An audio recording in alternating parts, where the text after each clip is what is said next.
আঁধারে ঢাকা রাতের শহর, নিস্তব্ধ গুমোটি ভাব ধরে আছে চারপাশে। হয়তো মাঝরাতেই অবসান ঘটবে তার অপেক্ষার। পরিবেশের সাথে পাল্লা ধরে মেহেরিসের মনটাতেও যেন ভাগ বসিয়েছে এই গুমোটে আকৃতি।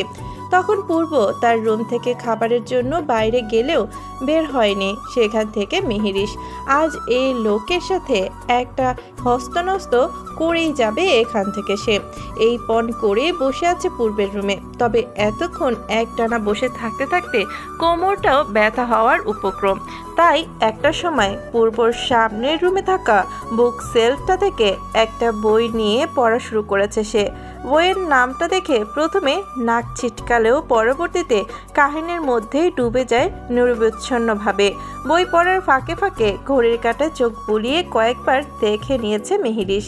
এই লোক কি রাতের খাবার খেতে গেছে নাকি পুরো 1 বছরের খাবার খেতে গেছে বোধগম্য হচ্ছে না তার বিষয়টা। এতক্ষণ লাগে কারো খাবার খেতে? এতক্ষণে তো মেহেরিস 5 বার খেয়ে উঠে যাবে। সামনের রুমে কালো রঙের সোফায় বসে পায়ের উপর পা তুলে বসে আছে মেহেরিস। 2 হাতে তার হিজ ওয়াইফ নামের একটি ইংরেজি বই। মেহেরিস বাংলা ভাষার মতোই ফরফর করে গোটা কয়েক পৃষ্ঠা পড়ে ফেলেছে ইতিমধ্যে।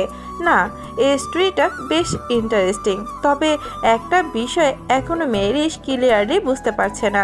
এই লোক করে রাজনীতি, সারাদিন পড়ে থাকে দেশের মানুষের সেবা করা নিয়ে। তাহলে এইসব বই পড়েটা কখন? আজকে মেহেরিস তার সকল প্রশ্নের উত্তর একটা একটা করে নিয়েই ছাড়বে এই লোকের থেকে। এমন সময় দরজা ঠেলে ভেতরে প্রবেশ করলো পূর্ব। রুমে প্রবেশ করেই সামনের রুমের সোফায় বসে থাকা মেহেরিসকে দেখেও না দেখার ভান করে পুনরায় এড়িয়ে যাওয়ার ন্যায় নিজের বেডরুমের দিকে অগ্রসর হলো সে। বই পড়ার আড়ালে পূর্বর গতিবেগ লক্ষ্য করলো মেহেরিস, যাতে তার ভীষণ রাগ হলো পূর্বের উপর। তাকে কি মানুষ মনে হয় না? পেয়েছেটা কি এই লোক? রেগে মেগে বইটা ঠাস করে বন্ধ করেই সেটা হাতে নিয়ে পূর্ব রুমের উদ্দেশ্যে ভিতরে প্রবেশ করলো মেহেরিস তার পূর্বের পিছু পিছু। পূর্ব রুমে ঢুকতেই মেহেরিসও পূর্বের পিছন পিছন পূর্বের সাথেই রুমের ভিতর ঢুকলো। অথচ পূর্ব আবারও সেদিকে পাত্তা না দিয়ে রুমের লাইটটি অফ করতেই মেহেরিসও তৎক্ষণাৎ লাইটটি তার ছোট্ট ছোট আঙুল চালিয়ে সুইচ টিপে জ্বালিয়ে দিল। পূর্ব আবারও লাইটটা অফ করলে মেহেরিসও একইভাবে পুনরায় লাইটটি জ্বালিয়ে দিয়ে যাচ্ছিল, যাতে একটা সময় বিরক্ত হয়ে পূর্ব ভারী গলায় বলে ওঠে, কি সমস্যা? কি সমস্যা মানে? সমস্যা আমার নাকি আপনার? হ্যাঁ, সে কখন থেকে আপনাকে কত কিছু বলে যাচ্ছে, অথচ আপনার মধ্যে সেটার ইফেক্টই পড়ছে না। মেহেরিসের এহেন কথায় ভুরু কিঞ্চিত কুচকালো পূর্ব। বেডের মাঝ বরাবর বসে হাত দুটো বেডের উপর হেলান দিয়ে রাখার ন্যায় পেছনের দিকে রেখে পায়ের উপর পা তুলে মেহেরিসকে বলল, তাহলে কি বলবে? পূর্বের এমন গা ছাড়া ভাবলেশহীন ভাবে প্রশ্ন করা দেখে মুহূর্তেই গা জ্বলে উঠল মেহেরিসের। রাগে তেলে বেগুনে জ্বলে উঠে বলল, বলো মানে? সে কখন থেকে তো আপনাকে আমি বলে যাচ্ছি, জবাব দিয়েছেন কোনো কিছুর? সেটা তো কি জানতে চাও বলো? পূর্বের আবারও এমন গা ছাড়া ভাবলেশহীন উত্তরে তোগাড় করে মাথায় রাগ চাপলো মেহেরিসের। আপনি তো দেখে আস্তে একটা খারাপ লোক। এই যে আমি এতদিন পর হঠাৎ এখানে এসেছি, আপনি একবারও জানতে চেয়েছেন আমি কবে এসেছি, কখন এসেছি, কেন এসেছি? জানতে চাইবেন তো দূরে, আমাকে দেখেও এমন ভনিতা করছেন যেন আপনার সামনে কেউ নেই। এমন কেন করছেন? এই মেয়ে, তুমি এমন কে যে তোমাকে দেখে আমাকে জিজ্ঞেস করতে হবে এসব? তোমার মন চেয়েছে এসেছ, এতে আমার কি? হ্যাঁ, তার মানে আপনি আপনি সত্যই বিয়ে করে নিয়েছেন? ভরকালো পূর্ব পুরোদমে। হঠাৎ এমন কথা শুনতেই আশ্চর্যের স্বরে বলে উঠল, বিয়ে? হোয়াট রাবিশ, কি বলছো এসব? একদম কথা ঘুরাবেন না। আমি এবার শিওর হলাম যে আপনি নিশ্চয়ই আরেকটা বিয়ে করে রেখেছেন আপনার ওই বাড়িতে। এই জন্য তো বাড়িতে আসেন না আপনি। আর আর আমাকে রেখেও আপনার ওপর তার বিন্দু মাত্র প্রভাব পড়েনি, এই জন্য, তাই না? এবার পূর্ব বুঝতে পারল মেহেরিস কেন হঠাৎ করে এখানে এসেছে, আর এসব অদ্ভুত কথাবার্তাই বা কে এই মেয়ের কানে ভরেছে। সাব্বিরকে সে একবার সামনে পেয়ে নিক, কোথায় এসে ভেবেছে হয়তো মেহেরিস তাকে মিস করে বলে এখানে হঠাৎ করেই চলে এসেছে, কিন্তু এই মেয়ে তো উল্টো তাকে সন্দেহ করতে করতে সোজা বাংলাদেশে চলে আসছে। তবে মনে মনে সাব্বিরের জন্যই রাগ উঠলেও মাথায় তার তৎক্ষণাৎ এক দুষ্ট বুদ্ধি আটকালো। মেহেরিসের দিকে তীক্ষ্ণ দৃষ্টিতে চেয়ে স্বাভাবিকের ন্যায় বলে উঠল, হ্যাঁ করেছি বিয়ে, তো তোমার থেকে পারমিশন নিয়ে করতে হবে?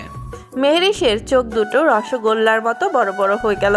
সেই চোখে পরক করছে তার সামনে থাকা মানবটিকে। মন তো চাচ্ছে মাথায় কিছু দিয়ে বাড়ি মেরে পুরো মাথাটাই ফাটিয়ে দিতে এই লোকের। একে তো বউ রেখে আবার বিয়ে করেছে, আবার তাকে বলছে তার থেকে পারমিশন নিতে হবে। লজ্জা করলো না একবার এই কথা বলতে? চোখ দিয়ে না চাইতেও কয়েক ফোঁটা পানি গড়িয়ে পড়ল মেহেরিসের অজান্তে। পানিগুলো কি রাগের তোপে পড়েছে নাকি অন্য কোনো কষ্টে জানে না মেহেরিস, আর জানতে চায়ও না সে। রাগে রিরি করতে করতে বলে উঠল, অশুভ পুরুষ, নিজের বউ থাকতে আবার একটা বিয়ে করেছেন আপনি, আবার বলে পারমিশন নিতে হবে পারমিশন। সম্পর্কে আমি আপনার বউ হই, আর বড় বউয়ের থেকে পারমিশন ছাড়া দ্বিতীয় বিয়ে করা যায় না, জানেন না সেটা? বিয়ে করতে হলে এখন তোমার থেকে পারমিশন নিয়ে বিয়ে করতে হবে? শোনো মেয়ে, দরকার হলে একটা কেন আরও কয়েকটা করব, রেকর্ড করব।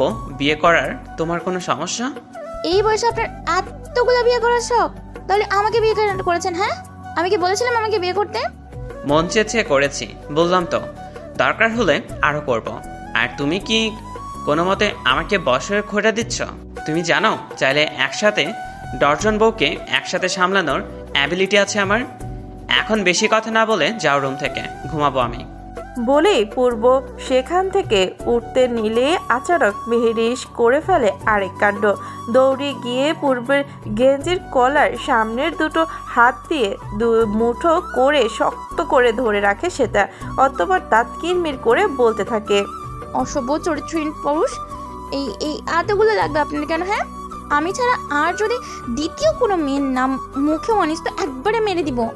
বিস্ময়ে হতবিহ্বল পূর্ব। হঠাৎ এই মেয়ের এত সাহস এলো কোথা থেকে? সাহান পূর্ব এর মুখে মুখে তর্ক, তাও আবার তার টি শার্ট এর গলা টেনে ধরে। এখন যদি এই মেয়ের জায়গায় অন্য কোনো ব্যক্তি থাকতো তাহলে কি পরিণাম হতো ওই ব্যক্তির? ভেবে মনে মনে মৃদু হাসলো পূর্ব। পরক্ষণে আবার পুনরায় মুখে গম্ভীর্য এনে রুক্ষ কণ্ঠে মেহেরিসকে ছাড়াতে বলে উঠল, থাপড়িয়ে দাঁত ফেলে দিব একদম। বেয়াদব কোথাকার, সাহস দেখে শুধু অবাক হচ্ছে। আমাকে তো তোমার কি মনে হয়? হ্যাঁ, আমি কি ওই সকল পুরুষদের মতো? হ্যাঁ, কে কি বললো না বললো অবিশ্বাস করে ফেললি? যা এখন চোখের সামনে থেকে যা। রাগ উঠছে আমার, এখানে থাকলে কি না কি করে ফেলি মাথা ঠিক নেই। সর যা। মেহেরিস পূর্বের ধাক্কায় তার সামলাতে না পেরে খানিকটা দূরে গিয়ে পড়ল। কাদো কাদো চোখে পানি মুছতে মুছতে বলল, সত্যি বিয়ে করেননি তো? তাহলে যে সাব্বির ভাই বললো? ওই ইডিয়েটকে তো কাল দেখছি, যার তার কথায় কান দিয়ে সোজা আমাকে অবিশ্বাস করে ফেললি। এর আগের বারও তুই সেম একই কাজ করেছিস। এই আমাকে তোর কি মনে হয়? তোকে কিছু বলি না বলে আমাকে সস্তা ভাবিস? বলেই বড় একটা শ্বাস নিয়ে উঠে দাঁড়ালো পূর্ব সেই স্থান হতে। মেহেরিস তাকে অবিশ্বাস করছে কথাটা যা কেন জানি মানতে পারলো না পূর্ব। এর আগেও একবার এই নিয়ে তাকে ক্যারেক্টারলেস বলে সম্বোধন করেছে, যার জন্য সে রেগে গিয়ে তখন তার সাথে খারাপ ব্যবহার করেছিল। এবার আর এমন কিছুই করতে চাচ্ছে না বলে সোজা রুম থেকে বের হয়ে গেল সে। এখন আপাতত মেহেরিসের সম্মুখে দাঁড়িয়ে থাকতে চায় না পূর্ব, কারণ হিতে বিপরীত হতে দেখা যেতে পারে সে নিজের নিয়ন্ত্রণ হারিয়ে মেহেরিসকে আঘাত না করে বসে। কোথায় সে ভেবেছিল আজ মেহেরিসকে নিজের পরশে মুড়িয়ে দিবে? না, এই মেয়ে সবসময় উল্টাপাল্টা কাণ্ডে রাগিয়ে দেয় তাকে। এদিকে ভাবুক মেহেরিস চুপচাপ বসে আছে পূর্বের চলে যাওয়ার দিকে চেয়ে। লোকটা কি বলে গেল তাকে? তার মানে সাব্বির ভাইকে তাকে মিথ্যে কথা বলেছে। ইস মেহেরিস, তুই অন্যের কথা শুনে দিক বেদিক বিবেচনা না করে সোজা চলে এসেছিস কৈফিয়ত চাইতে। এখন কিভাবে এই মুখ দেখাবি তাকে? কেটে গেল আরেকটি নির্ঘুম রাত। ঘড়ির কাঁটায় সকাল প্রায় 9:15। শেষ রাতের দিকে কেবল একটু ঘুমিয়েছিল মেহেরিশ। আজকেও প্রতিবারের ন্যায় জানালা বন্ধ না করে ঘুমানোর দরুন পাখির কিচিমিচির শব্দে আর সকালে সোনালি রোদ এসে মুখে পড়ে ব্যাঘাত ঘটালো মেহেরিশের আরামের ঘুমের।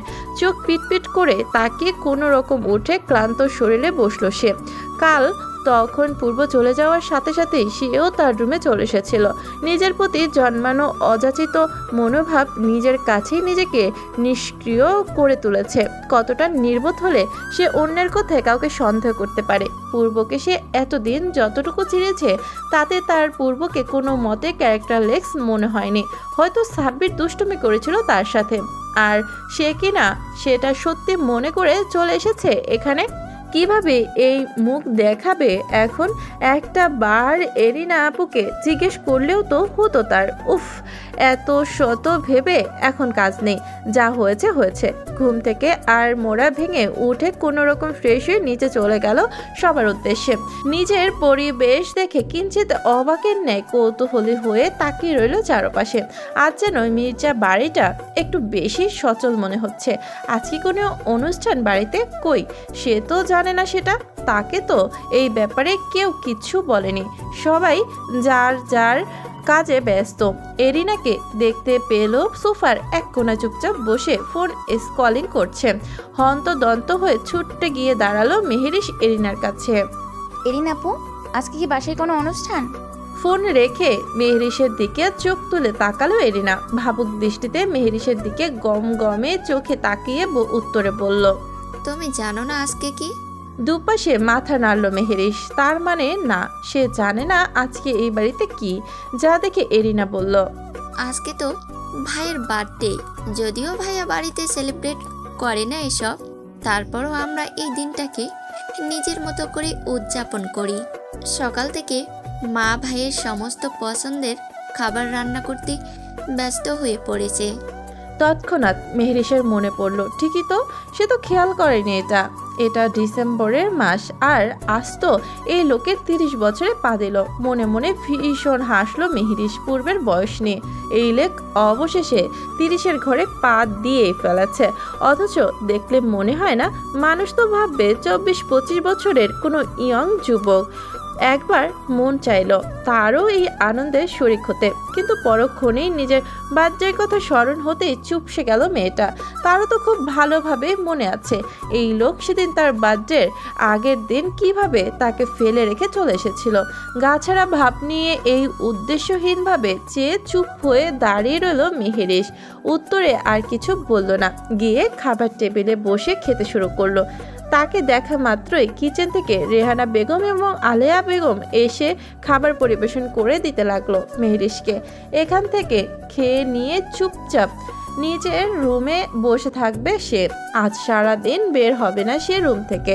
দুপুর ঘনিয়ে বিকেল হতে চলল। মেহেরিশ সেই যে সকালে গিয়ে ব্রেকফাস্ট করে নিজের রুমে এসে বসেছে, আর একবারও নিচে যায়নি। ইতিমধ্যে বার কয়েক এরিনা ইরা এসেছিল, তবুও সে বের হয়নি রুম থেকে। আজকে সারাদিন সে বের হবে না, আর ওই লোকের মুখোমুখি তো হবেই না। বাড়িতে ছোট্ট করে সিম্পলের মধ্যে খুব সুন্দরভাবে সাজিয়েছে আমান এবং সাব্বির এসে। সাব্বির আজ সকালেই এরিনাদের বাড়িতে এসেছিল। আজ তার একটা মাত্র বন্ধুর জন্মদিন বলে কথা। আজকের দিন সে তার বন্ধুর কোনো কথাই শুনবে না। নিজেদের মতো করে সে উদযাপন করবে এই দিনটাকে। তবে এসবের কোনো কিছুই জানে না পূর্ব। একই সাথে বলা যায় এটা পূর্বর জন্য একটা সারপ্রাইজ হিসেবে ধরে নেবে তারা। সন্ধ্যা পেরিয়ে রাত হতে চলল। এই তো রাত প্রায় 8টা থেকে 9টার ঘরে। সবাই তৈরি হয়েছে। সাব্বির গিয়েছে তার বন্ধুকে নিয়ে আসার জন্য। ইরা আর এরিনা আজকে সুন্দর একটা কাজ করা শাড়ি পরেছে। মেহেরিশ রুমে এই মুহূর্তে অবস্থানরত আছে তারা দুজন। মেহেরিশকে জোর করে যাচ্ছে সে কখন থেকে একটা শাড়ি পরার জন্য। কালো রঙের একটা শাড়ি ইরা কিছুদিন আগে পছন্দ করে কিনেছিল তার জন্য, তবে পরা হয়নি এখনো। শাড়িটা পরাতেই সে কখন থেকে কসরত করে যাচ্ছে ইরা আর এরিনা। মেহেরিশ তো কোনো মতেই পরবে না এই শাড়ি। তবে একটা সময় মেহেরিশকে এরিনা বলে উঠল, আরে মেহেরিশ, পড়ো না। আমরাই তো বলো ভাই এখানে আসবে না, আমরা নিজেরাই এই দিনটা উদযাপন করি। ভাই এসব পছন্দ করে না। সে তো এই দিনে বাড়িতেও আসে না। লাস্ট কবে এসেছিল মনেও নেই আমার। মেহরিশ এবার বেশ বড়সড় এক ধাক্কা খেলো। এটা কেমন কথা, যার জন্য এত কষ্ট করে এত কিছুর আয়োজন করেছে সেই নাকি বাড়িতে আসে না, অথচ তাকে কোনো মন খারাপের রেশ নেই বাড়ির কারো। যেন এটাতে ভীষণভাবে অভ্যস্ত তারা। আচ্ছা, এই লোক যেহেতু আসবে না তাই সেও তাদের কথাটা রাখুক। পরক্ষণে আবার বেশ রাগ উঠল মেহেরিসে। শুধু শুধু এতক্ষণ রুমে বন্দি হয়েছিল সে। এরিনা আর ইরা মিথ্যা বলে সান্ত্বনা দিয়েছে মেহেরিসকে, কারণ তারা বুঝতে পেরেছে মেহেরিস কী কারণে বাইরে যেতে চাচ্ছে না। আর তার ভাই তো আসলেও সর্বোচ্চ মিনিট 5 থেকেই আবারও চলে যায় সবসময়। তাই তারা এই মিথ্যে কথাটা বলেছে তাকে। ইরা, এরিনা আর মেহেরিস তিনজনই আজ শাড়ি পরেছে। শাড়িগুলো দেখতে অনেকটা এক হলেও প্রত্যেকটার কালার ভিন্ন। তবে সব থেকে যেন মেহেরিসকে তাদের চোখে সুন্দর লাগছে কালো রঙের শাড়িতে। অনেক কষ্টে পরিয়ে দিয়েছে ইরা তাকে শাড়িটা, সাথে মিল্ক রেখে কানে পাথরের বড় দুলও পরিয়েছে, ঠোঁটে বেবি পিঙ্ক লিপস্টিক, সাথে হালকা মেকআপের ছোঁয়া, চুলগুলো ছাড়াই রেখেছে। ইস, মেয়েটাকে আজকে কি যে সুন্দর লাগছে, মাশাল্লাহ। আহ মেরিস, তোমাকে এত সুন্দর লাগছে যে পূর্ব ভাই যদি তোমাকে বিয়ে না করতো, আমি আমার ফাহাদ ভাইয়ের জন্য তোমাকে কিডন্যাপ করেও হলেও নিয়ে যেতাম এখান থেকে। ফাহাদ কিছু দিনের মধ্যেই চলে যাবে বিদেশে। এত দিনে চলেও যেত, কিন্তু কিছু কাজ ছিল বিধায় সেগুলো মিটমাট করে সামনের সপ্তাহে আবার পাড়ে জমাবে বিদেশে। তার মা তাকে কত শত পাত্রে দেখিয়েছে ইতিমধ্যেই, কিন্তু বিয়ে করতে রাজি হয়নি ফাহাদ। মাকে বুঝ দিতে বলে দিয়েছে সামনের বার আসলে না হয় বিয়ে করার সিদ্ধান্ত নেবে সে। তাই আর তার মাও কিছু বলেনি।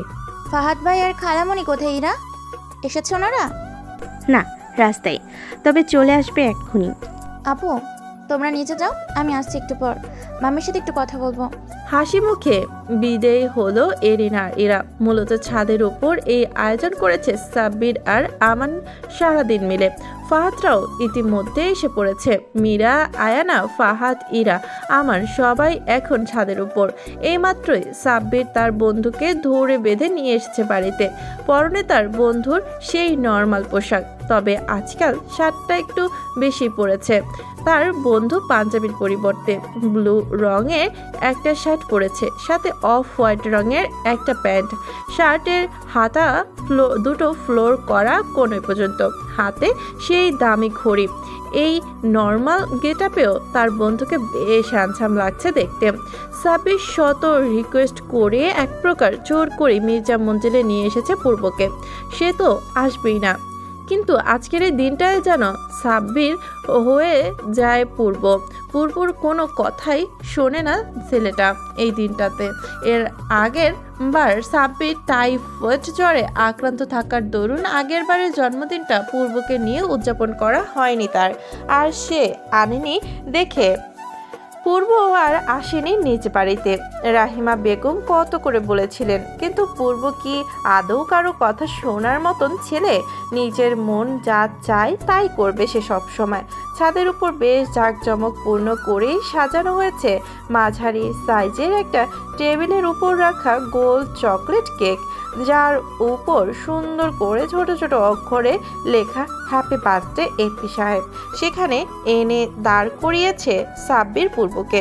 এবার যেন পূর্ব ধৈর্যের বাঁধ ভাঙলো বলে সাব্বিরের উদ্দেশ্যে কর্ধিত কণ্ঠে বলে উঠল, তাড়াতাড়ি এসব উটকো ঝামেলা শেষ কর, যাব আমি এখান থেকে। আরে ভাই, এমন করছিস কেন? তোকে সারা রাত আমরা এখানে ধরে বেঁধে রাখবো না। কেকটা কেটেই চলে যাস সেখানে ইচ্ছা, তবে আজকে আমাকে আর পাবি না সাথে। আমি এখান থেকে কোথায় যাচ্ছি না। তাহলে কাটতে দিচ্ছিস না কেন, ইডিয়েট? এই, তোর কি কেক দেখে ক্ষুধা লেগে গেছে? আগে বলবি তো, তোর জন্য না হলে এক্সট্রা করে আরেকটা কেক নিয়ে আসতাম। বলে উচ্চস্বরে হাসা শুরু করে দিল উপস্থিত থাকা সকলে। পরপর আবার পূর্বের রাগে চোখে চোখ পড়তে চুপসে গেল সবার মুখ মুহূর্তের মধ্যে। পাশে থাকা আমান এরিনাকে উদ্দেশ্য করে তখন বলে উঠল, কি রে এরিনা, আমাদের ভাবিজান কই? আসছে না কেন? আসছে ভাইয়া, ওই তো এসে পড়েছে। বলে ছাদে ওঠার সিঁড়ির দিকে তাকালো এরিনা। সকলেরই চোখে পড়ল তখন মেহেরিসের উপর। ফাহাদও দাঁড়িয়ে আছে পূর্বর পেছনে, হাঁ করে তাকিয়ে আছে আজকের মেহেরিসকে দেখে নেয় সে। তবে তৎক্ষণাৎ মেহেরিসকে থেকে দৃষ্টি ঘুরিয়ে পূর্বের দিকে চোখ তাক করে সবাই আপাতত চেয়ে আছে পূর্বের দিকে। সেই যে মেহেরিসকে দেখার পর হাঁ করে আছে তো আছেই। পূর্বের এমন ভঙ্গিমা দেখেই সবাই হেসে কুটি কুটি, কিন্তু এতেও ছেলেটার এক বিন্দুও হেলদোল হলো না। এদিকে মেহেরিস আচানক এখানে পূর্বকে দেখে ভীষণ বাজেভাবে ফেঁসে গেল। তখন তাহলে এরিনা আর ইরা তাকে মিথ্যে বলেছিল? মেহেরিসের সাথেই সবাই এমন করে কেন? সবাই শুধুই তার সাথে মিথ্যে বলে মজা নেয়। এই মুহূর্তে মেহেরিস এরিনা আর ইরার উপর খুব ক্ষিপ্ত। তাদেরকে একা পেয়ে নিকষে, কিন্তু পরক্ষণেই আবার নিজের অবস্থান টের পেতেই অজানার শঙ্কা লজ্জায় নুয়ে গেল মেয়েটা। শাড়ি সামলাতে ভীষণ বাজেভাবে হিমশিম খাচ্ছে সে। বারবার মনে হচ্ছে এই বুঝি না খুলে পড়ে গেল। যদি খুলে পড়ে যায় তো থাকবে তার মানিজ্জত। নিজেকে কিছুটা সামলিয়ে নিয়ে স্বাভাবিকের ন্যায় আস্তে আস্তে হেঁটে সামনে আসলো মেহেরিস। কিন্তু পূর্ব এখনো আগের ন্যায় তার তীক্ষ্ণ দৃষ্টিতে চেয়ে আছে মেহেরিসের দিকে। ভাবি চলে এসেছে, নে এখন কাটতে পারিস কেক। সাব্বিরের মিছে কাশির শব্দে ধ্যান থেকে ফিরে এলো পূর্ব। খানিকটা বিব্রত হলো নিজের আচরণে। ছি, কি ভাবে তাকে এখন এরা? আর এই মেয়েটাকেই বা কে বলেছে এভাবে সেজে গুজে তার সামনে আসতে? তাও আবার একদম শাড়ি পরে বসেছে। কালো রঙের শাড়িতে মেহেরিসকে আজ কোনো অপ্সরার প্রতিরূপ মনে হলো তার কাছে। মেহেরিস এসে দাঁড়ালো ইরার পাশে। পূর্বর সাথে দাঁড়িয়ে আমান, তার পাশে ইরা, আর পরে মেহেরিস। পূর্ব কোনো রকম ছুরিটা ধরে কেকটা কেটে ফেললো, কিন্তু কাউকে খাওয়ালো না সে। যে কেক কেটেছে এটাই যেন অনেক তার কাছে। পূর্বকে সরিয়ে দিয়েই তারা যার যার নিজের মতো কেক খাওয়ায় ব্যস্ত হয়ে পড়ল। বার কয়েক এরিনা সাব্বির পূর্বকে একটু সেধেছিল, তবে সে খাবে না এসব হাবিজাবি। কেকের ছুরিটা এভাবে ধরে কাটলো যেন কেক নয়, বরং কোনো মানুষের গলা কাটছে লোকটা। এরিনা এসে মেহেরিসকে হাতে থাকা একটু কেক একসাথে মুখে পুরে দিল মেহেরিসের। খানিকটা কেক মেহেরিসের ঠোঁটের সাথে লেগে আছে। পূর্ব এখনো ছাদের এক কোণায় পকেটে হাত গুজে রেলিংয়ের সাথে হেলান দিয়ে দাঁড়িয়ে আছে নির্বিঘ্নে। মেহেরিসকে সংদর্পণে দেখে যাচ্ছে আর চোখে। মেহেরিসের ঠোঁটের সাথে লেগে থাকা কেকটুকু দেখে তার এই মুহূর্তে ভীষণ হিংসে হলো। না, এভাবে আর এই মেয়েটার দিকে তাকানো যাবে না, বোঝানো যাবে না তার দুর্বলতা। যদি একবার এই মেয়ে আন্দাজ করতে পারে যে পূর্ব একমাত্র দুর্বলতা হচ্ছে সে, তখন তো আর তার মাথায় উঠে নাচবে এই মেয়ে। আমার মিউজিক প্লেয়ারে গান ছেড়েছে এট সায়ারা আর পারফেক্ট গানটা। এই গানটা ভীষণ প্রিয় মেহেরিসের। তবে এই সময় পূর্বের নিকট মনে হলো সময় উপযোগী গান এটা। Darling you look perfect tonight. উফ, মেয়েটাকে সত্যি আজকে একদম পারফেক্ট লাগছে। শাড়ি পরলে সব মেয়েদের বোধহয় একটু বড় বড়ই লাগে। মেহেরিসকেও তার কাছে আজ বউ বউ লাগছে, তার বউ। শুনলে সাব্বির ভাই, কে যেন এখান থেকে যাওয়ার জন্য তখন থেকে অস্থির হয়ে যাচ্ছিল। পূর্বকে ব্যঙ্গ করেই উক্ত কথাটি বলল আমান সাব্বিরকে উদ্দেশ্য করে। সাব্বির তাতে সায় দিয়ে উত্তর বলে উঠল, ভাই তুই না চলে যাস, এখন তোর লেট যাচ্ছে না? খানিকটা থতমত খেয়ে দৃষ্টি ঘুরিয়ে ফেলল পূর্ব। স্বাভাবিকের ন্যায় রাগী স্বরে বলে উঠল, আমার বাড়ি যখন ইচ্ছা যাব, তোদের থেকে পারমিশন নিয়ে যেতে হবে? কাট। এমা আমান, শুনেছিস কিভাবে কথা ঘুরে তোর ভাই?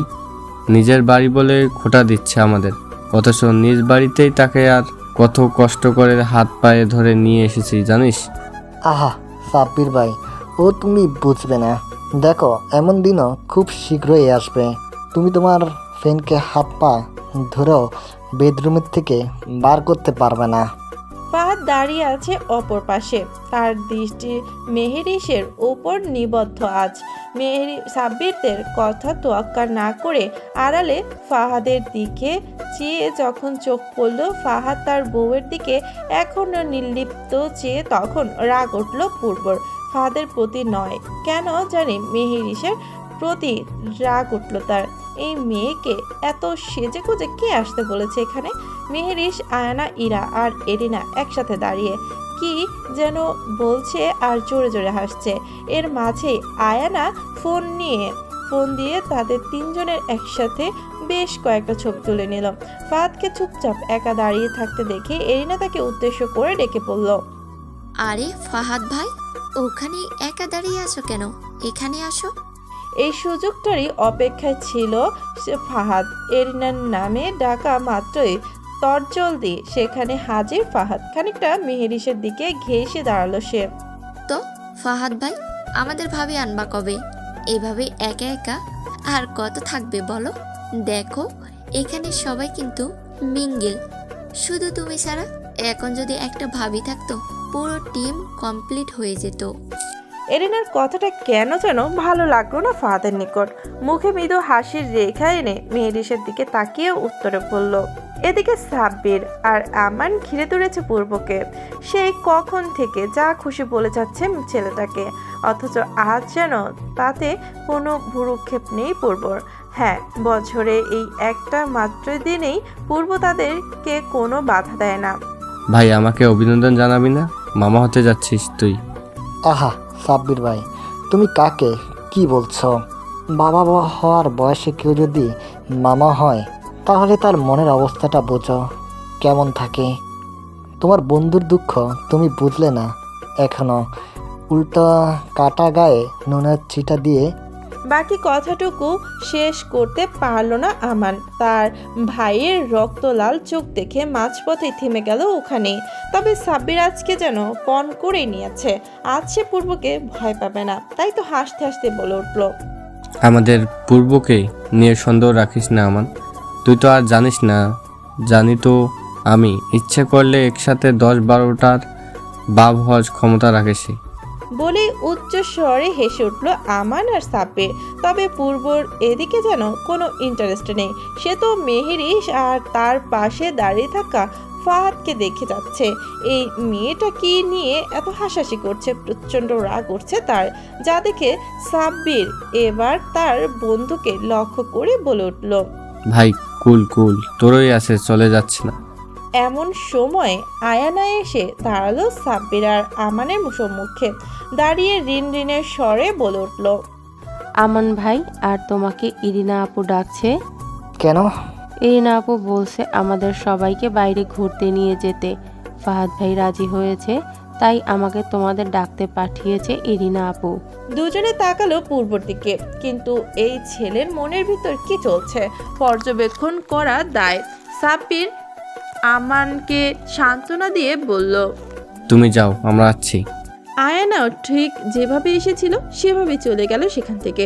অতঃপর সাব্বির এবার পূর্বর দিকে তাকিয়ে স্তব্ধ স্বরে বলে উঠল।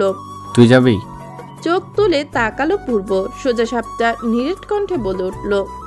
না। ওকে আয় আমান, আমরাই যাই। তোর এই নিরামিষ ভাইকে দিয়ে কিচ্ছু হবে না।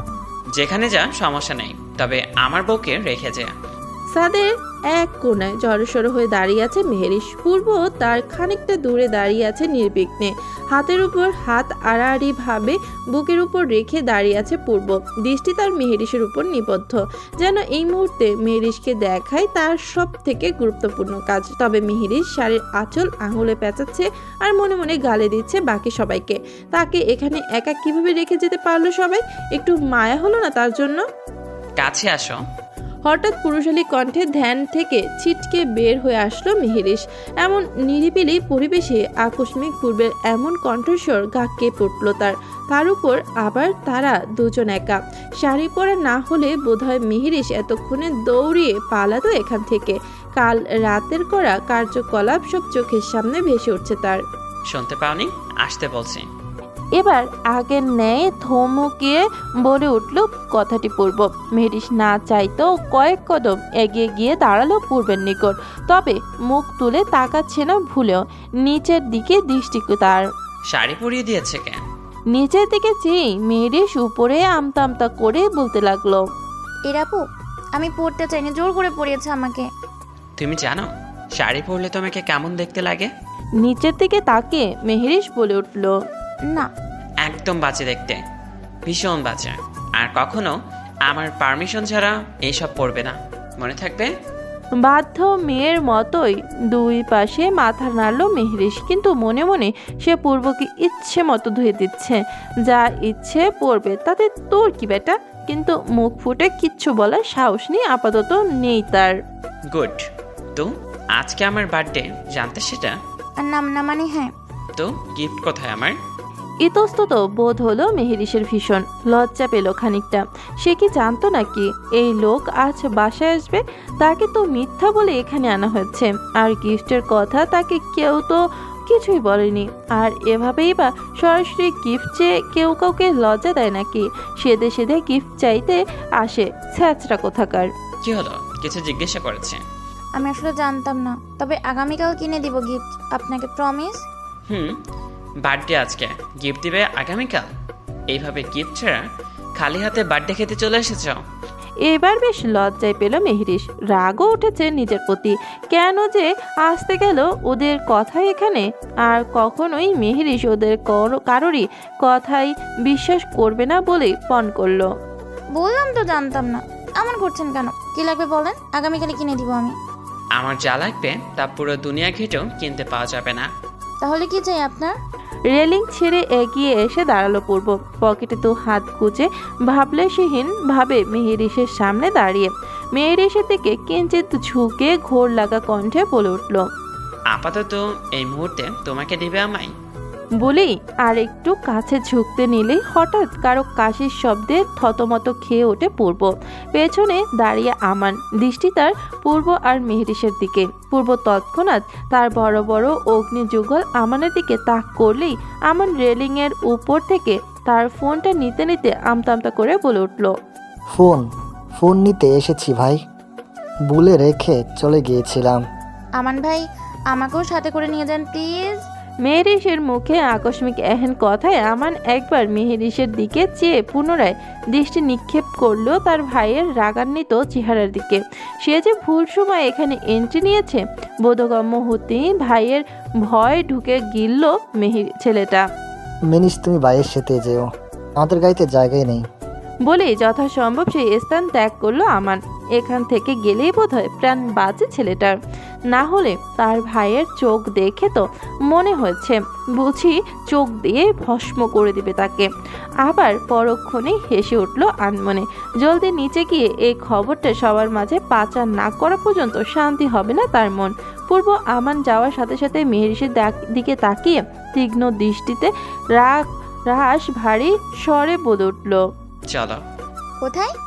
আজ থেকে তুমি আর আমি একসাথে থাকবো আমার বাড়িতে।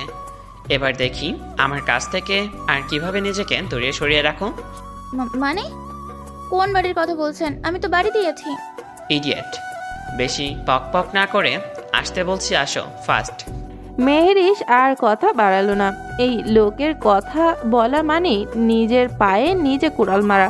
তার সাথে ভালোই আপাতত যা বলছে তাই করা ভেবেই পা বাড়ালো মেহরিশ। গাড়ির ভেতরে চুপচাপ একপাশে বসে আছে মেহরিশ। পেছনের সিট থেকে খুব গভীরভাবে পর্যবেক্ষণ করছে ড্রাইভিং সিটে বসে থাকা মানবটির ওপর। মূলত মেহরিশ জানে না এই লোক তাকে কোথায় নিয়ে যাচ্ছে, জিজ্ঞেস করার সাহসটুকুও নেই মেয়েটার মধ্যে। তখন মেহরিশকে আর কিছু বলতে না দিয়ে সোজা বাইরে নিয়ে এসেছিল পূর্ব। নিচে নামার সময় মেহরিশ মনে মনে কত দোয়া করেছিল যেন বাইরে বের হওয়ার সময় পরিবারের সকলে তাকে আটকায়। কোথায় যাচ্ছে এটা জিজ্ঞেস করলে মেহরিশ তখন নাটক জুড়ে বসত। দরকার হলে কেঁদে কেটে একাকার করে বলে দিত সে যেতে চায় না এই লোকের সাথে কোথাও। কিন্তু মেহেরিশকে পুরো দমে আশ্চর্য করে দিয়ে মির্জাবাড়ির কেউ কোনো কথা বলেনি। এমন নয় যে তারা কেউ দেখেনি মেহেরিশকে। তখন তাদের সামনে দিয়ে মেহেরিশ পূর্বের পিছু পিছু আসতে নিলেও একবারের জন্য জিজ্ঞেস করেনি মেহেরিশকে যে কোথায় যাচ্ছে সে। যেন এটা খুবই সিম্পল একটা বিষয়। আর মেহেরিশের কাছে তো মনে হয়েছে যেন এটা দেখে তারা বরং খুব খুশি হয়েছে। তাই তখন থেকে মেহেরিশ চুপচাপ বসে আছে গাড়িতে। জানালার সাথে হেলান দিয়ে কাজটা একটু নামিয়ে দিল মেহেরিশ। রাতের হিম শীতল বাতাস এসে ছুঁয়ে দিচ্ছে তার মুখমণ্ডল। খোলা চুলগুলো এসে বাড়ি খাচ্ছে মুখের উপর। হাতের সাহায্যে সংদর্পণে সেগুলোকে কানের পিছে গুজে দিচ্ছে মেহেরিশ। ফ্রন্ট মিররে সেগুলো ড্রাইভিং এর আড়ালে খুব মনোযোগের সহিত পর্যবেক্ষণ করছে পূর্ব। মেহেরিশ জানালার কাচের সাথে গা হেলিয়ে বাইরে তাকানোর দরুন পেটের উপর থেকে শাড়ির আঁচলটা খানিকটা সরে গেছে, যার দরুন ফর্সা উন্মুক্ত মেধিন কোমরের অনেকটা অংশ দৃষ্টিগোচর হলো পূর্বের বাজ পাখির ন্যায় দৃষ্টির মধ্যে। পরক্ষণেই আবার চোখ ফিরে নিলেও বারবার না চাইতো অবাত চোখ তার ঘুরে ফিরে সেই একই স্থানেই আটকাচ্ছে। নিজের কাজে নিজেই বিরক্ত এখন পূর্ব। এমন সময় মেহেরিশের চোখে পড়ল রাস্তায় দাঁড়িয়ে থাকা এরিনা, আয়ানা, সাব্বির, ইরা, আমান আর ফাদের উপর। মূলত তারা সবাই রাস্তার একটি দোকান থেকে ফুচকা খাচ্ছিল। সবাই বলতে ইরা, আয়ানা আর এরিনা খাচ্ছিল। ফাহাদ আর আমান দাঁড়িয়ে আছে। সাব্বির দোকানের লোকটার সাথে কি নিয়ে যেন কথা বলছিল। মেহেরিশের চোখে পড়া মাত্রই তৎক্ষণাৎ প্রচণ্ড রাগ উঠল তার ওদের উপর। কি সুন্দর তাকে বাঘের ঘোয়ায় রেখে সবাই এখানে এসে মজা মাস্তি মেতে আছে। পরক্ষণে আবার কি মনে করে যেন পূর্বর দিকে চেয়ে গটগট করে বলতে লাগলো, গাড়ি থামান, গাড়ি থামান। মেহেরিশের আচমকা চিল্লানির শব্দে পূর্ব না চাইতেও গাড়ি ব্রেক কষল। তার চোখে ওদের পড়েনি কাউকে। সবাইকে পার করে অনেক পিছে ফেলে রেখে এসেছে ইতিমধ্যে। সে তো ড্রাইভিং করার ফাঁকে দৃষ্টি রেখেছিল শুধু মেহেরিশতে নিবদ্ধ। তাহলে কিভাবে দেখবে সে? কি হয়েছে, চেঁচাচ্ছ কেন? ওই যে এরিনা পুরো এখানে যেন কি খাচ্ছে, আমিও খাবো। মিথ্যা বলল মেহেরিশ। তার এখন এসব খাওয়ার বিন্দুমাত্র ইচ্ছে নেই। কিন্তু পূর্বর থেকে এই মুহূর্তে রক্ষা পেতে এটাই যে তার শেষ আশার আলো ভেবেই এই মিথ্যাটা বলেছে মেহেরিশ পূর্বকে। মেহেরিশের কথার পিছে পূর্ব গাড়ির ডান বামে তাকালো, তবে কোথাও এরিনাদের দেখতে না পেয়ে বলে উঠল, কোথায় দেখো তুমি ওদের? এখানে তো কেউ নেই। সামনে রেখে এসেছেন আপনি। মন কোথায় আপনার? গাড়ি চালালে আশেপাশের খোঁজ খবর রাখতে হয় সাথে।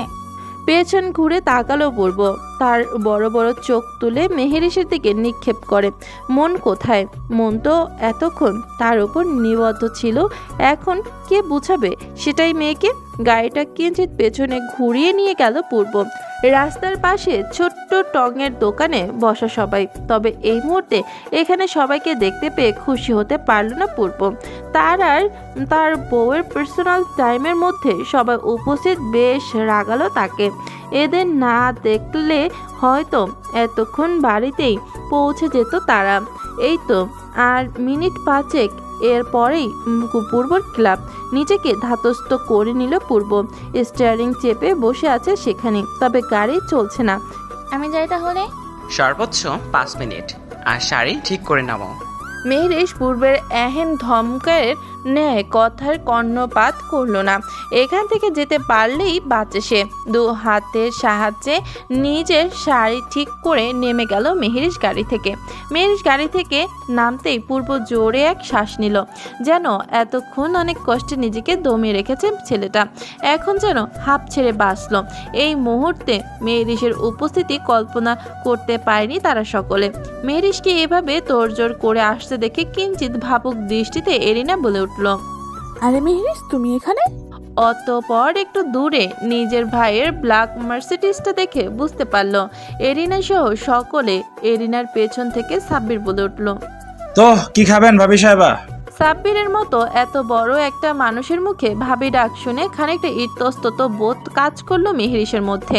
মেহেরিশকে কিছু বলতে না দেখে উল্টো এরিনা বলল, আরে ও এসব খেতে পারবে না, এসব খেয়ে অভ্যস্ত নয় মেহেরিস। সাব্বিরের কথার উত্তর এরিনা বলে উঠল তাকে। এদিকে মেহরিশ এবার পড়ল মহা ফ্যাসাদে। এখানে তো খাবে বলেই আসতে পেরেছে, এখন যদি সে কিছু না খায় তার কৈফিয়ত নিশ্চয় দিতে হবে ওই লোককে। তাই রিনরিনে কণ্ঠে বলে উঠল, খাবো ভাইয়া, আপনি দিতে বলুন। এই না হলে আমাদের ভাবিজি। এই মামা আরো 1 প্লেট দিন তো, স্পেশাল ভাবে বানিয়ে দিবেন আমাদের ভাবির জন্য। গাড়ির ভেতর তীর্যক দৃষ্টিতে পর্যবেক্ষণ করে যাচ্ছে পূর্ব মেহেরিশের গতিবিধি। মনে হচ্ছে এই প্রথমবার মেয়েটা এমন সাধের সাথে পরিচিত হয়েছে। ফুচকাটা মুখে পড়া মাত্রই টকে চোখ মুখ খিচে বন্ধ করে নিচ্ছে বারবার। আনমনেই হাসল পূর্ব। নিজের চুলের উপর হাত বোলাতে বোলাতে সিটের সাথে হেলান দিয়ে বসলো আরাম করে। এদিকে মেহেরিশকে এখানে দেখে সবচেয়ে খুশি হলো বোধহয় ফাহাদ। ইরা, আয়না, এরিনা খাওয়ার তালে ব্যস্ত। তা আর আমান আর সাব্বিরকে জ্বালিয়ে মারছে তাদের সহধর্মিনীরা। সাব্বির এরিনাকে কত করে বলেছে ঝাল বেশি না খেতে, অথচ শুনছেই না মেয়েটা। ঠিকই দিব্যি ঝাল খেয়ে এখন হোসাচ্ছে। আর সাব্বির হাতে ঠান্ডা পানির বোতল নিয়ে দাঁড়িয়ে আছে এরিনার পাশাপাশি, কিন্তু ফাহাদের এক দৃষ্টিতে তাকিয়ে আছে মেহেরিশের দিকে। মেহেরিশের ঝাল লাগলে দোকান থেকে দৌড়িয়ে গিয়ে একটা ঠান্ডা পানির বোতল এনে দেয় সাব্বির। মেহেরিশও ঝালের ঠেলায় ফাহাদের হাত থেকে পানির বোতলটা নিয়ে ঢক ঢক করে অর্ধেক পানি শেষ করে ফেলে খেয়ে। গাড়ির ভেতর খুব নিপুণভাবে এসব কিছু দেখে যাচ্ছে পূর্ব। স্টিয়ারিংয়ের উপর হাত রেখে রাগ কন্ট্রোল করার চেষ্টায় ব্যস্ত সে। একে তো না করার সত্ত্বেও এই মেয়ে বারবার একই কাণ্ড করছে। এই মেয়ে কি বোঝে না ফাহাদ তাকে কোন দৃষ্টিতে দেখে সব সময়, নাকি বুঝেও না বোঝার ভান করে তাকে? শুনশান রাস্তায় গাড়ির সংখ্যা কম। সরু রাস্তার এক পাশ দিয়ে কিছু গাড়ি আসছে, আরেক পাশ দিয়ে যাচ্ছে। আচমকা একটি গাড়ি মেহেরিশদের সামনে দিয়ে যেতে নিলেই থেমে যায় সেটা। দূর থেকে কালো রঙের শাড়ি পরা মেয়েটাকে স্পষ্ট চোখে ভেসে ওঠে সুলতান খাঁর তীক্ষ্ণ খারাপ নজরে। গাড়ির ব্রেক আচানক কষায় তার পাশে থাকা ছেলেটা তাকে উদ্দেশ্য করে বলে ওঠে, ভাই কি হয়েছে, গাড়ি থামাইছেন কেন? কিরে রাপি, আমার এলাকায় নতুন বুলবুলি এসেছে অথচ এতদিন চোখে পড়েনি কেন? মানে কি বলতেছেন? মাথায় তো কিছুই ঢুকতেছে না। ওটা কে? মেহেরিশের দিকে তাকিয়ে সুলতান খাঁ হাতের ইশারায় দেখিয়ে দিলেন রাব্বি নামের ছেলেটিকে।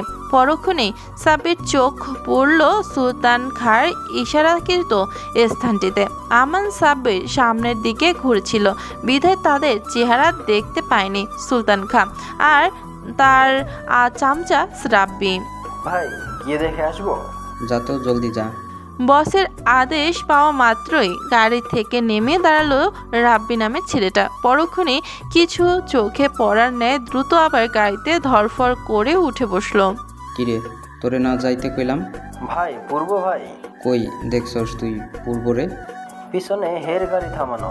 ভাই আমি যাইতে পারবো না, আমারে যদি একবার দেখতে পাই এইবার আর রক্ষা নাই। এই দেখেন আমার সামনের একটা দাঁত নাই। ওই দিন এক থাপ্পড় দেওয়া মাত্রই আমার দাঁতটা আমারে সাইরা বিদায় নিছে। এবার যদি আমারে আবার দেহে তাহলে আমার আর রক্ষা নাই। বাল, তোগো দিয়া কোনো কামই হইল না। বলেই আবারও মেহেরিশের দিকে লোভাতুর চোখে তাকালো সুলতান খাঁ। এরপর গাড়ি স্টার্ট করতে করতে রাব্বি নামের ছেলেটিকে আদেশ সূচক বাক্য বলল, কালকের মধ্যে আমার এই বুলবুলির সমস্ত খবর চাই। 5 মিনিটের কাটা পেরিয়ে পার হয়ে গেছে 15 মিনিট। পূর্ব আর নিজেকে গুটিয়ে রাখতে পারল না। একে তো এভাবে গাড়ির ভেতর বসে থাকতে প্রচণ্ড অস্বস্তি হচ্ছে তার উপর আবার এই মেয়ের ফাহাদের সাথে এত কিসের কথা। একটা সময় গাড়ি থেকে নেমে দাঁড়ালো পূর্ব। দ্রুত কদম ফেলে এগিয়ে এসে দাঁড়ালো সাব্বিরদের সামনে। সাব্বির এই মুহূর্তে তার বন্ধুকে এখানে দেখতে পেয়ে ব্যঙ্গাত্মক স্বরে বলল, খাবি ভাই? খুব টেস্টি। মেয়ে মানুষের মতো ওসব হাবিজাবি খাই না আমি। তাহলে ওইভাবে দাঁড়িয়ে আছিস কেন? যেভাবে তাকিয়ে আছিস পরে তো আবার পেট ব্যথা করবে আমাদের। নে একটা খা। ইডিয়েট, আমার বউকে ছাড়, বাড়িতে যাব। পূর্ব লাস্টের কথাটি এক প্রকার চিল্লিয়ে বলার দরুন খাওয়া থেমে গেল সবার। বড় বড় চোখ করে তাকালো সবাই পূর্বের দিকে। সাব্বির ফের ব্যঙ্গাত্মক স্বরে বলে উঠল, তোর বউকে আমরা ধরে রেখেছি নাকি আমরা সাথে করে নিয়ে এসেছি? মায়েরা তো তোরে দেখলে ভয়ে পালায়। যেভাবে ঘুমরা মুখ করে থাকি সবসময় যে কেউ দেখলেই পালাবে। বেশি কথা বলতে বলছি তোকে, বাড়ি যাব। মেহের, আসো ফার্স্ট। মেহের এসে সোজা সাপটা জবাব। আশেপাশে এরিনা সাব্বিরদের দেখে মনে কিছুটা সাহস সঞ্চয় করে বলল উক্ত কথাটি মেহেরিস। তবে যা শোনা মাত্র চোখের রং পাল্টে গেল পূর্বর। মেহেরিসের দিকে রাগে চোখে তাকিয়ে উত্তরে বলল, আসতে বলছি আসো, রাগিও না আমাকে। আহা, ভাবি তো যেতে চাচ্ছে না, জোর করছিস কেন ভাই? সেটা তোকে বলতে হবে। বেশি প্যাক করলে আগামী 1 বছরেও বউয়ের কাছে পাবি না। তাতেও ভাবান্তর হলো না সাব্বিরে। পূর্বের দিকে চেয়ে রসাত্মক স্বরে ফের বলে উঠল, ভাই, বাসা যাওয়ার জন্য তো তোর জোর করছিস কেন? বউ তো ভেগে যাচ্ছে না, তো থাকুক না। মেহের, আসতে বলছি। ফুচকার প্লেটটা একটা টুলের উপর রেখে মাথা নিচু করে সায় দিল মেহেরিস। এই ঘাড় তেরা লোকের আদেশ অমান্য করার সাধ্য আর নেই তার। কিন্তু সাব্বিরের মনে শয়তানি বুদ্ধি আটকালো তখন। তার বন্ধু যে কেন বাড়িতে যাওয়ার জন্য ব্যাকুল হয়ে আছে বোধগম্য হতেই সবার উদ্দেশ্যে বলে উঠল, এই আমান, আয় তো, আমরাও আজকে একটু তোর ভাইয়ের বাসা থেকে আড্ডা মেরে আসি। মেহেরিসকে আসতে দেখে পূর্ব হাঁটা শুরু করেছিল গাড়ির দিকে। তথা সাব্বির এহেন কথা কর্ণগোচর হতেই থেমে গেল সে। পেছন ঘুরে সাব্বিরের দিকে রাগে দৃষ্টিতে তাকিয়ে তার উদ্দেশ্যে বলে উঠল, আমার বাড়িতে কি সাধ্য পড়েছে কারো যে তোরা খেতে যাবি? এমন করছিস কেন ভাই? ভাবি রাতে 1 কাপ কফি তো খাবো, সেটাও খাওয়াবি না? ও, কফি বানাতে পারে না। সোজাসাপটা উত্তর পূর্বের। তবে সাব্বিরও আজ হার মানবে না। পেছনে থাকা ইরা আর এরিনার উদ্দেশ্যে বলে উঠল, সমস্যা নেই, এরিনা আর ইরা তো আছে, ওরাই না হয় বানিয়ে খাওয়াবে। আমার বউ আবার কফিটা সেই বানায়, বুঝেছিস? এমন স্যাসরাদের মতো করছিস কেন? জীবনে কফি খাসনি? বন্ধুর বাড়ির কফি খাওয়ার টেস্ট তুই কি বুঝবি? জীবনেও গিয়েছিস একবারও আমাদের বাড়িতে? সাব্বির ভাই, আমি কফি বানাতে পারি, আর না পারলেও ইউটিউব দেখে শিখে নেব। আপনারা আসেন না আমার সাথে, বেশ মজা হবে। মেহেরিসের কথা শুনতেই মেহেরিসের দিকে তীক্ষ্ণ দৃষ্টি নিক্ষেপ করলো পূর্ব। এই মেয়েটার জন্য হয়েছে এত ঝামেলা। এই মেয়ে যদি এখানে না আসতো তাহলে কি এখন এমন কিছু হতো? এই সব ঝামেলা বস্তা তার কাঁধে চড়ে এখন বাড়িতেও যাবে। কোথায় সে ভেবেছিল আজকে এই মেয়ের সাথে সব হিসাব নিকাশ কড়ায় ঘন্টায় আদায় করবে। রাগে দাঁতে দাঁত পিষে মেহেরিসের দিকে তাকিয়ে অতঃপর প্রস্থান করলো সেই স্থান। সাব্বির আর আমান মিটমিটিয়ে হাসছে পূর্বের অবস্থা দেখে। আজ বেশ জব্দ করতে পেরেছে তারা তার বন্ধুকে। 5 মিনিটের মাথায় গাড়ি এসে হাজির হলো পূর্বর ক্লাবের সামনে। মেহেরিসের আগেও এসেছিল, তবে রাতের বেলায় বাড়িটাকে বোধহয় আরেকটু বেশি সুন্দর লাগে দেখতে। পূর্ব গাড়ি থামিয়ে কাউকে কিছু না বলে দ্রিম করে দরজাটা লাগিয়ে উপরে চলে গেল সোজা। মেহেরিস এখনো নামেনি গাড়ি থেকে। পূর্ব এমন জোরেই গাড়ি লাগিয়েছে যে দরজার সাথে তার বুকটাও বোধহয় কেঁপে উঠেছে ভয়ে। পূর্বের সুইমিং পুলের পাশে বসে আছে সবাই গোল হয়ে, হাতে সবার কফির মগ। তবে আয়ানা এখন এখানে নেই। তাকে টিভিতে কার্টুন ছেড়ে দিয়েছে ইরা, কারণ এখন তারা সবাই মিলে একটা গেম খেলবে, ট্রুথ অ্যান্ড ডেয়ার। তাই আয়ানাকে ভেতরে রেখে সিদ্ধান্ত নিল সবাই মিলে বাইরে খেলার। যেহেতু পূর্বর বাড়িটা অনেকটা অন্যরকম, অর্ধেক সুইমিং পুল আর অর্ধেক বাড়ি। পুলের আশেপাশে বেশ জায়গা রয়েছে খালি। ওখানে বসে তারা গোল হয়ে পূর্বকে তারা একবারও সাধেনি। জানে সে আসবে না, তাই আর অযথা বিরক্ত করেনি তাকে। পূর্ব সেই যে এসে নিজের রুমে ঢুকেছে, বের হয়নি আর। আপাতত কফি খাওয়া শেষ। ইরাই কফি বানিয়ে দিয়েছে তখন। সবাই একসাথে গোল হয়ে বসে আছে, মাঝখানে একটা কাচের বোতল রাখা। রাত প্রায় 11 তার ঘর পেরিয়ে গেছে। ট্রুথ অ্যান্ড ডেয়ার খেলার মাঝে হঠাৎ পূর্বে এসে তাদের বরাবর বাইরের একটি চেয়ারে হেলিয়ে বসেছে। শার্টের উপরে একটা বোতাম খুলে হাতে ঠান্ডা কোল্ড ড্রিঙ্কের গ্লাস। এর মাঝেই মেহেরিসের দিকে বোতল ঘোরালো। সবাইকে কিছু বলতে না দিয়ে সাব্বির সবার আগে বলে উঠল, কি নেবেন ভাবি সাহেবা, ট্রুথ নাকি ডেয়ার? মেহেরিসের সাথে সাথে নিরেট কণ্ঠে শুধালো, ট্রুথ ভাইয়া। আচ্ছা ভাবিজান, কিছু মনে করেন না, যেহেতু এটা একটা গেম, তাই এখানে ছোট বড় কেউ নেই, আমরা সবাই সমান। আর সম্পর্ক তো আপনি আমাদের ভাবি। সমস্যা নেই ভাইয়া, বলুন কি জিজ্ঞেস করবেন। সাব্বির আগ বাড়িয়ে কথার মানে বেশ ভালো করে দূর থেকে আন্দাজ করতে পারল পূর্ব। মাত্রই মুখে দেয়া কোকগুলো বিষম খেয়ে ফেলে দিল বাইরে। পূর্বকে এভাবে বিষম খেতে দেখে সবাই চাইলো এখন পূর্বের দিকে। সাব্বিরও বুঝতে পারলো তার বন্ধু হঠাৎ ঠিক কী কারণে এভাবে বিষম খেলো। ইডিয়েট! এই তোদের বাড়ি ঘর নেই? কত রাত হয়েছে খবর আছে? আমান, ওঠ এখান থেকে। দেখেছিস আমান, তোর ভাই কিভাবে ঘাট ধাক্কা দিয়ে আমাদের বাড়ি থেকে বের করে দিচ্ছে। ইচ্ছে তো করছে সেটাই করতে। 5 মিনিটের মধ্যে যদি এখানে থেকে না যাস, আই সোয়ার প্রত্যেকটাকে ঘাট ধাক্কা দিয়ে বের করব। না, এত অপমান সহ্য করা যায় না। এই আমান চল, আর এক মুহূর্তে এই বাড়িতে থাকবো না। আর স্বার্থপর বউ পেয়ে এখন বন্ধুকে তাড়িয়ে দেয়, এমন স্বার্থপর ফ্রেন্ড যেন আর কারো না হয়। একে একে সবাই বের হয়ে গেল পূর্বের ফ্ল্যাট থেকে। মেয়েরিশও তাদের পিছু পিছু বের হতে নিলে পেছন থেকে হাত চেপে ধরল পূর্ব। মেয়েরিশের উদ্দেশ্যে ভারী গলায় শুধালো, আপনি কোথায় যাচ্ছেন ম্যাডাম? ইয়ে মানে বাড়িতে। তখন কি বললাম ভুলে গেছেন? আজ থেকে এটাই আপনার বাড়ি, এখান থেকে কোথাও যেতে পারবেন না। আমার সাথে এখানেই থাকতে হবে আপনাকে সারা জীবন। মেহেরিশকে টেনে আর একটু কাছে এনে এক হাত দিয়ে ঠাস করে মেন ডোরটা লাগিয়ে দিল পূর্ব। এতক্ষণ ভয় না পেলেও সবার অনুপস্থিতিতে একা পরিবেশ এবার যেন মেহেরিশকে সমস্ত ভয় ঘিরে তুলল চারিপাশ থেকে। কোনো রকম আমতামতা করে বলতে লাগলো, মানে আসলে সবাই তো চিন্তা করবে আমার জন্য, আর আমার তো এখানে কোনো কিছুই নেই, সবই তো ওই বাড়িতে। কেউ চিন্তা করবে না, স্বামীর সাথে আছেন শুনলে সবাই বরং খুশি হবে। আর রইল আপনার জিনিসপত্রের কথা, আপনার স্বামী কি টাকার অভাব পড়ছে নাকি? পূর্বের এহেন কথার মধ্যেই আচানক দরজায় করাঘাতের শব্দ কানে আসতেই এবার খুব বিরক্ত হয়ে চোখ মুখ কুঁচকে দাঁত কিরমির করে খুলে দিল দরজাটা। মেহেরিশ পূর্বের পেছনে দাঁড়িয়ে এই সুযোগে দৌড়িয়ে পালালো সেখান থেকে। দরজার সামনে আমানকে চোরা মুখে দাঁড়িয়ে থাকতে দেখে মুখে একরাশ বিরক্তি নিয়ে জিজ্ঞেস করলো, কি সমস্যা তোর? আবার কি চাই? ভাই আসলে ফোনটা রেখে গেছে ভুলে। আমার না এবার সাব্বির ভাই ভুলে ফোন রেখে গেছে, আমি আসতে চাইনি, আমাকে জোর করে পাঠিয়েছে। রাগে দাঁত মুখ খিচে বড় নিঃশ্বাস নিল পূর্ব। সাইড কেটে সরে আমানকে ভিতরে ঢোকার জায়গায় দিয়ে বলল, 1 মিনিটের মধ্যে বিদায় হয় এখান থেকে। তখন মেহেরি সেখান থেকে দৌড়িয়ে এসে একটা রুমের ভিতর ঢুকে ভেতর থেকে দরজা লক করে বসে আছে। পূর্বর এই ফ্ল্যাটে 2টো বেডরুম, একটাতে পূর্ব থাকে আর একটাতে আপাতত খালি পড়ে থাকে সবসময়। মেরিশ তাড়াহুড়ায় এতই অস্থির ছিল যে পূর্ব রুমেই ঢুকে বসে আছে। পরক্ষণে খেয়াল করতে বুঝতে পারল সেটা। পুনরায় বের হওয়ার মতো সাহস আর অবশিষ্ট নেই তার মধ্যে। পূর্ব এতক্ষণ সোফার উপর বসে ফোনে কথা বলছিল কারোর সঙ্গে। কথা শেষ হতেই চারপাশে মেহেরিশকে না দেখে বুঝতে পারল নিশ্চয় মেয়েটা তার থেকে পালানোর জন্য কোথাও লুকিয়ে বসে আছে। ভাবতেই আনমনে হেসে উঠল পূর্ব।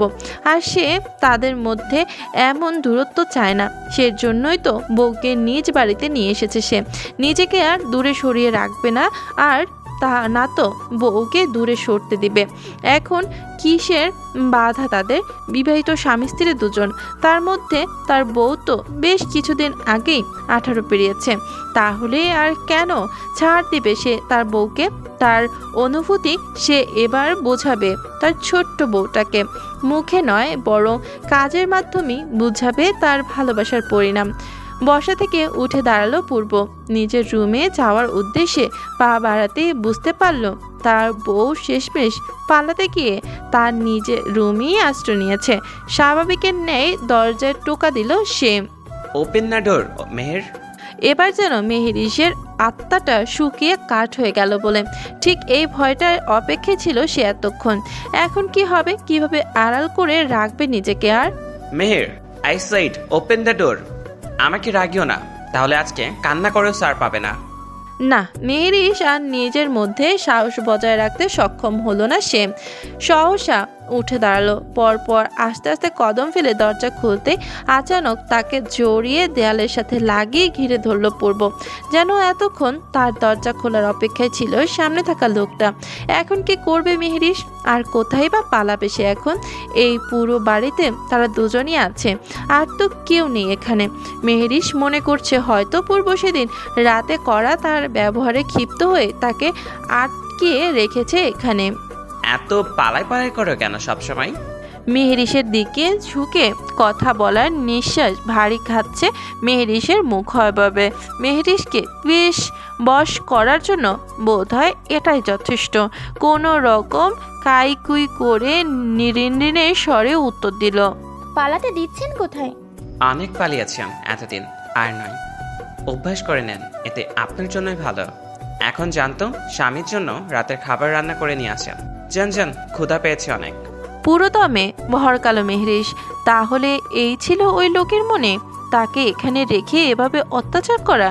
রান্না আসে একটু আগে কি সুন্দর করে বন্ধুকে বললো সে কফি বানাতে পারে না, আর এখন কিনা তাকে বলছে সোজা রান্না করে নিয়ে আসতে। আমি কেন রান্না করব? আর আপনি বাসা থেকে খেয়ে এলেন না কেন তখন? এইটা কেমন কথা? স্বামীর জন্য রান্না করতে পারবে না তুমি? বউ থাকতে কি না খেয়ে কাটাতে হবে আমাকে? এতদিন কি না খেয়েছিলেন? তখন তো আপনি ছিলেন না। এখন থেকে আপনি রোজ রান্না করবেন আমার জন্য। শুধু রান্না নয়, সমস্ত কাজ সামলাবেন আপনি। একজন বউ যা যা করে আপনাকে তাই করতে হবে। দিনের বেলা এসব সামলাবেন, আর রাতের বেলা আমাকে। বলেই রহস্যময় হাসি ফুটে উঠল পূর্বের মুখে। তবে পূর্বের প্রথম কথায় মেহরিশ এতটাও আশ্চর্য হয়েছে যে শেষের কথাগুলো নিয়ে কোনো ভাবান্তর হলো না তার মধ্যে। মুখে আশ্চর্যের রেশ ফুটিয়ে আকস্মিক পূর্বকে ধাক্কা মেরে নিচ থেকে সরাতে সরাতে বলল, পারবো না আমি এসব কিছু করতে। এর জন্য কি আমাকে এখানে আটকে রেখেছেন আপনি? লজ্জা করে না একটা ছোট্ট একটা বাচ্চা মেয়েকে আটকে রেখে তাকে এমনভাবে কাজ করার আদেশ দিতে? খারাপ লোক কোথাকার। আপনি ছোট কই, দেখে তো মনে হয় না। বলেই নিজের বাজ পাখির ন্যায় দৃষ্টি দিয়ে পরখ করলো মেহরিশের আপাতমস্তক।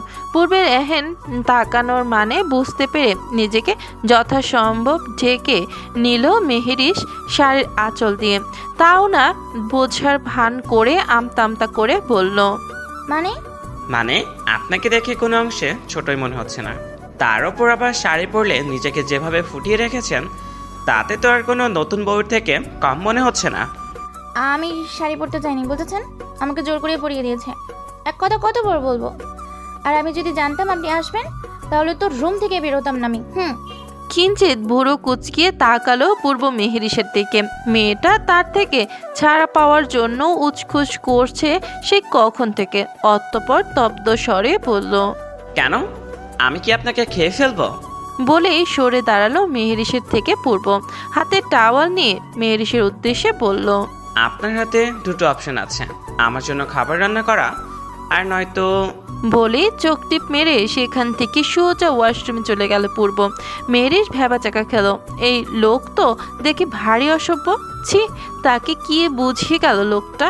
বুঝতেই আচানক সেখান থেকে সরে দাঁড়ালো খানিকটা মেহরিশ। না, এই লোকের থেকে বাঁচার জন্য ভালো হবে আপাতত খাবার রান্না করা ভেবে কিচেনের দিকে অগ্রসর হলো মেহরিশ। পূর্বর কিচেন রুম দেখে মেহরিশ খানিকটা ভাবুক দৃষ্টিতে চেয়ে মনে মনে বলল, একা মানুষ এত বড় কিচেনে করেটা কি? খুঁজে খুঁজে মেহরিশ দেখতে পেল প্রায় রান্না করার জন্য সবকিছু আছে এখানে, যা থেকে মনে হলো পূর্ব এখানে নিজের খাবার নিজে রান্না করে খায় হয়তো সব সময়।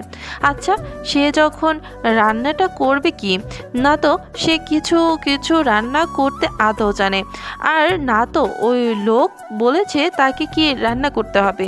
অবশেষে মেহরিশ সিদ্ধান্ত নিলে সে নুডলস রান্না করবে। আর নুডলস রান্না করতেও তো অত ঝামেলা নেই, আর সাথে তো ফোন আছেই। ইউটিউবে দেখে দেখেই না হয় রান্না করবে সে। ইউটিউব দেখে দেখে নুডলস রান্না করছে মেহরিশ। কে বলেছে নুডলস রান্না করার সহজ কাজ? এই যে পাক্কা গৃহিণীর মতো শাড়ি কোমরে গুজে ঘামে জুবুথুবু হয়েও হাঁসফাঁস করছে রান্না করতে করতে। মনে মনে পূর্ব 15 গোষ্ঠী উদ্ধার করে ফেলেছে গালে দিয়ে দিয়ে। রান্না করতে করতেই মাথায় একটা শয়তানি বুদ্ধি চাপলো মেহরিশের। আর সেটা ফ্রিজে রাখা কাঁচা মরিচ দেখে খাওয়াবে তাকে সে আজকে রান্না। এমন রান্না খাওয়াবে বাপের জন্মেও আর রান্না করার জন্য আদেশ করবে না তাকে। ভেবেই বেশ কয়েকটা কাঁচা মরিচ ভেঙে ভেঙে নুডলসের মধ্যে ছড়িয়ে দিল মেহেরিশ। দীর্ঘ 1 ঘন্টা পরিশ্রমের ফলে অবশেষে তৈরি হয়ে গেল নুডলস। এখন সে যে কেউ কিচেন রুমে দেখলে ভাবে বোধহয় টর্নেডো সাইক্লোন আইলা গিয়েছে এর উপর দিয়ে। পূর্ব বসার রুমের সোফায় পায়ের উপর পা তুলে বসে ল্যাপটপে কি যেন করছে। এই নিন আপনার খাবার। ল্যাপটপের আড়ালে পরক করে নিল একবার গরম ধোয়া ওঠা নুডলসটার উপর। যাক, তার বউ অবশেষে রান্না করেছে, এটাই অনেক। পরক্ষণে আবার মেহেরিশের ঘামাত্মক চেহারার দিকে চাইল পূর্ব। এতটুকুতে এই অবস্থা? মানে? নিজের কি হাল করেছেন? আপনার কিচেন আস্ত আছে তো? শুনুন, রান্না করেছি এটাই অনেক, বুঝেছেন? আর এটা খেয়ে আমাকে উদ্ধার করুন। ওকে, তবে আগে নিজে খেয়েও তারপর আমাকে দাও। তোমার ওপর আমার বিন্দুমাত্র বিশ্বাস নেই। 20-30 মিশিয়ে দিতে পারো তুমি। মেহেরিশ বলল এবার মহাবিপাকে। একসাথে এতগুলো মরিচ তো কেটে দিয়েছেই সে, এখন জেনে শুনে কিভাবে মুখে নিবে এসব? এই লোক তো দেখি তার ধারণার বাইরেও বেশি চালাক। এমনি কি এমপি হয়েছে? আপনি আমাকে এতটা বিশ্বাস করেন? বিশ্বাস করার মতো কিছু করেছো আদৌ? না, মেহেরিশের মন ভোলানো চেহারা দেখেও মন গলেনি এই পাষণ্ড লোকের। এখন যে খাওয়া ছাড়া বিশ্বাস করানো যাবে না বোঝাতে পারল মেহেরিশ। কি হবে? 1 চামচ খেয়ে নিয়ে এখান থেকে কেটে পড়বে সে তো ঝাল খেয়ে অভ্যস্ত। এই লোকের কি হবে সেটাই আপাতত মনে মনে ভাবছে মেহেরিশ। একটুও ঝাল সহ্য করতে পারে না মানুষ। যদি হঠাৎ করে এমন ঝালযুক্ত নুডলস মুখে পুড়ে তখন কি হবে? কাটা চামচ দিয়ে কোনো রকম একটু উঠিয়ে মুখে পুড়ে চুপচাপ দাঁড়িয়ে রইল মেহেরিশ। চাপা স্বরে বলে উঠল, এখন হয়েছে বিশ্বাস?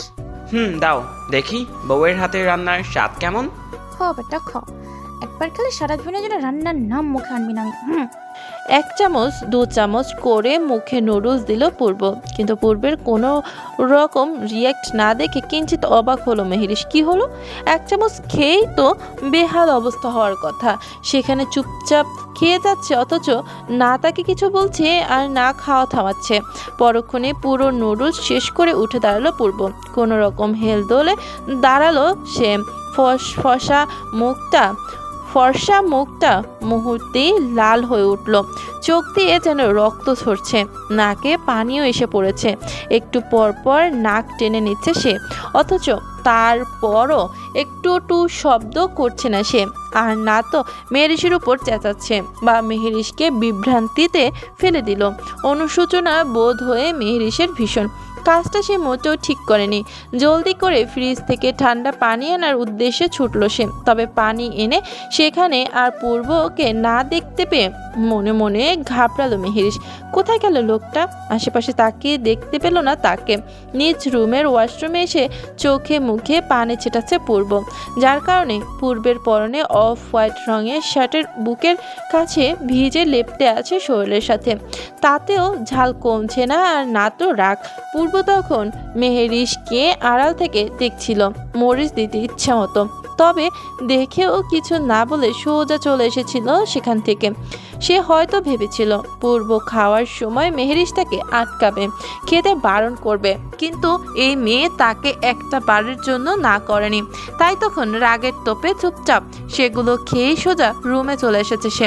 এখন মেহেরিশ এর সামনে থাকলে যে কোনো মুহূর্তে রেগে না জানিয়ে আঘাত করে বসে তাকে, তাই এখানে চলে আসা তার।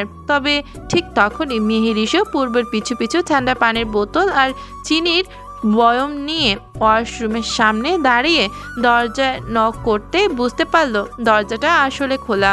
শুনছেন? এই নিন ঠান্ডা পানি, খেলে ঝাল কমে যাবে। ভেতর থেকে কোনো রেসপন্স না পেয়ে ভীত মেহেরিশ একটু ভিতরে ঝুঁকে তাকালো। পূর্বের বেহাল দশা দেখে অনেক ভয় পেল মেহেরিশ। কাজটা সে একদম ঠিক করেনি। আর এই লোকই কেমন, বুঝেছে ঝাল তাও কেন খেয়েছে?